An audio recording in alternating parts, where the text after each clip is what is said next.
नमस्कार दोस्तों, स्वागत है आपका ज्ञान सर एजुकेशन ऐप में। यूपी ट्रिपल एससी के एग्जाम्स के, वनडे एग्जाम्स के, एसएससी एग्जाम्स के, पुलिस एग्जाम के, रेलवे एग्जाम के फ्री इनिशिएटिव आपको इसी चैनल में मिलते रहेंगे। चैनल को सब्सक्राइब जरूर कर लीजिएगा और वीडियो को लाइक और शेयर जरूर कर लीजिएगा। और हमारे ऐप ज्ञान सर एजुकेशन ऐप को गूगल प्ले स्टोर से आप इंस्टॉल जरूर कर लीजिएगा। इसमें सारे वनडे के एग्जाम्स के कोर्सेज आपको मिलेंगे बहुत ही कम दामों में।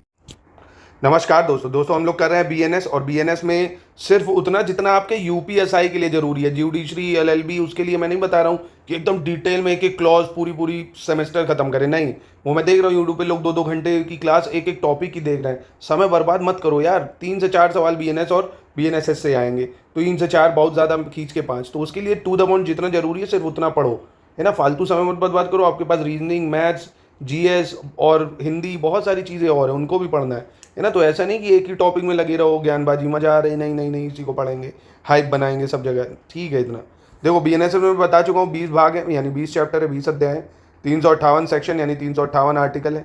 ये लागू कब से हुआ, इसकी डेट आपसे पूछी जा सकती है। 1 जुलाई 2024 से ये लागू हो गया है ना। 1 जुलाई 2024 से ये लागू हो गया। बना कब था ये? 25 दिसंबर 2023 को, ठीक है। और 1 जुलाई 2024 से लागू हो गया है। इसमें क्या है, आईपीसी में 23 चैप्टर थे और 511 सेक्शन यानी धाराएं थी, है ना। अब इसमें क्या 20 नए अपराधों को जोड़ा गया है बीएनएस में, जो आईपीसी में नहीं थे। और आईपीसी से 20 नए प्रावधानों को हटा दिया गया है और बीएनएस में नए 20 प्रावधानों को जोड़ दिया गया है। कौन कौन से जो है नए अपराधों को जोड़ा गया वो देखें। जैसे धारा 2 सब क्लॉज भूल भी जाओगे तो भी काम हो जाएगा। धारा 2 में बालक, चाइल्ड कौन होगा उसकी परिभाषा दी गई है। अब इसके अंदर इंटीग्रेट पूरा अंदर नहीं जाना है ना। आपसे इतना डिटेल में यूपीएसआई में नहीं पूछेगा, चाहे तो प्रीवियस ईयर पेपर देख लो आप, जो आईपीसी में पूछता भी था। बस ऐसे ही, ज़्यादा अंदर नहीं जाना है। तो धारा 2 में बालक या चाइल्ड की परिभाषा पूछ लेगा। धारा 48 में एक नया अपराध जोड़ा गया, अबेटमेंट। अबेटमेंट क्या है? अब जैसे भारत से बाहर कई लोग हैं, वो जैसे सुखुई वगैरह हैं जो कनाडा वगैरह में है, भारत में अपराध करने के लिए लोगों को प्रेरित करते हैं, तो वो भी अब क्राइम माना जाएगा बीएनएस के अंतर्गत, है ना। तो भारत में अपराध करने के लिए बाहर से किसी को उकसाना दूसरे देश से, वो भी क्राइम माना जाएगा धारा 48 में, है ना। तो ये धाराएं जो है पूछी जा सकती हैं।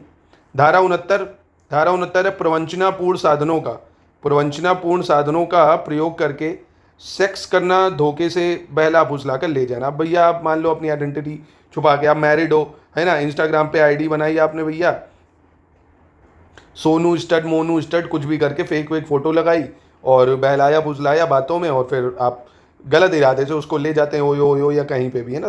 तो ये फिर एक बहुत बड़ा अपराध की कैटेगरी में आएगा भैया, नोट कर लो ये सब, है ना। जो लोग ये सब चीज़ें करते हैं ना, तो दूर रहो इन सब चीज़ों से, बहुत बड़ा अपराध है ये धारा 69 में। फिर धारा 73 की बात करते हैं। धारा 73 में एक नए अपराध को जोड़ दिया गया कि अगर आप न्यायालय की आज्ञा के बिना, यानी कोर्ट की आज्ञा के बिना, कोर्ट से संबंधित कोई भी मामले को प्रिंट कर देते हो, पब्लिक कर देते हो, तो वो भी अपराध माना जाएगा धारा 73 में। तो धारा 73 में क्या है, कोर्ट की परमिशन के बिना आप कुछ भी उसका जजमेंट वगैरह या उससे संबंधित मामले को प्रिंट या पब्लिक नहीं कर सकते हो, है ना। धारा 69 प्रवंचना साधन, यानी धोखाधड़ी वगैरह से किसी को बहला फुसला कर ले जाना, सेक्स के माध्यम से या शारीरिक संबंध बनाने के माध्यम, समझ जाओ इतना। धारा 48 अबेटमेंट मतलब भारत में अपराध करने के लिए किसी को उकसाना, भारत से बाहर रह के। और धारा 2 में बालकों की परिभाषा दी है। धारा 86 क्रूरता के बारे में बताता है, क्रूलिटी क्या होगी ये पूरा डिटेल में बताएगा, व्हाट इज क्रूलिटी। तो ये सब वकीलों के लिए ज़रूरी है कि क्या क्रूलिटी के अंतर्गत आएगा। ये सब रेप केसेस में हम इसका इस्तेमाल करेंगे, तो आपको बस इतना याद रखना है। धारा 86 में क्या दिया, क्रूरता की परिभाषा। धारा 95 को जोड़ा गया, अपराध करने के लिए बालकों की सहायता लेना। भैया मान लो मैंने 12 साल के बच्चे को कुछ बहला फुसला के किसी के प्रति क्या कराया, मर्डर करवा दिया, चोरी करवा दी, है ना। तो इसके लिए भी एक नई सजा डाल दी गई है धारा 95 में। अपराध करने के लिए बच्चों की सहायता लेना है, बच्चों को बहलाना फुसलाना, है ना, या उनको पैसा देके, कोई भी लालच देके। धारा 103 सब क्लॉज 2, 103 क्लॉज 2 में मॉब लिंचिंग को डाला गया है ना। 5 या 5 से अधिक लोग मिलकर अगर किसी की हत्या कर देते हैं, भीड़ द्वारा नहीं, भीड़ द्वारा मृत्यु, मॉब लिंचिंग बहुत इंपॉर्टेंट है, पूछने के चांसेस 100%। मॉब लिंचिंग को डाला गया धारा 103 में, ठीक है। और धारा 106 सब क्लॉज 2, इसमें वाहन से मृत्यु कारित करना। बाई चांस आप कार चला रहे हो, कार से किसी को या बाइक से किसी को मार देते हो, ये हिट एंड रन वाला मामला जो है वही कह सकते हो, है ना। तो अभी ये लागू नहीं हुआ है वैसे, जहाँ तक मैं अभी समझ पा रहा हूँ। सारे बीएनएस के प्रावधान लग गए हैं, इसमें अभी थोड़ा सा रुकाव चल रहा है ना। हिट एंड रन वाला मामला जो है ये धारा 106 में पूछा जा सकता है, इंपॉर्टेंट है। धारा 111 संगठित अपराध या ऑर्गेनाइज्ड क्राइम, है ना। पूरी तरह से ऑर्गेनाइज करना कि कैसे उसके घर में घुसेंगे, कहाँ छेद करेंगे, कहाँ लाइट काटेंगे, कहाँ गला काटेंगे, पूरा ऑर्गेनाइज करना क्राइम को, ये धारा 111 में है ना। और पेटी ऑर्गेनाइज क्राइम यानी छोटे संगठित अपराध, छोटे संगठित अपराध मतलब पेटी ऑर्गेनाइज क्राइम, है ना, ये धारा 112 में है। तो फिर से बता दूं क्या, मॉब लिंचिंग 103, 106 में हिट एंड रन वाहन द्वारा किसी की मृत्यु कर देना, 111 संगठित अपराध, 112 छोटे संगठित अपराध, 113 आतंकवादी कृत्य यानी टेररिस्ट एक्ट। कैसे एक्ट? टेररिस्ट एक्ट, आतंकवादी एक्ट। धारा 117 के दो क्लॉज हैं, जो एक सब क्लॉज 3 है और एक क्लॉज 4 है। धारा 117 क्लॉज 3 में क्या है? घोर उपहति। घोर उपहति मतलब थोड़ा हिंदी वर्ड है, यानी गंभीर चोट देकर किसी को विकलांग कर देना, मतलब ऐसा मारना, ऐसा उसको गाड़ी चढ़ा देना या कुछ भी ऐसी क्षति पहुंचाना कि वो विकलांग हो जाए। तो ये धारा 117 में है। 117(4) में है 5 या ज़्यादा लोग मिलकर गंभीर चोट कारित करें। तो आप तो कहोगे सर ये तो वही मॉब लिंचिंग हो गई 106 वाली, 103 वाली, पर नहीं, ये क्या है? किसी को गंभीर चोट पहुंचाना, है ना, वो क्या है? भीड़ द्वारा किसी को मार देना। तो याद रखना इसमें। फिर 152 की बात करें, देश की संप्रभुता, एकता, अखंडता को खतरे में डालना। अब ये भी एक अपराध की कैटेगरी में आ गया है, धारा 152 में। किस में आ गया है?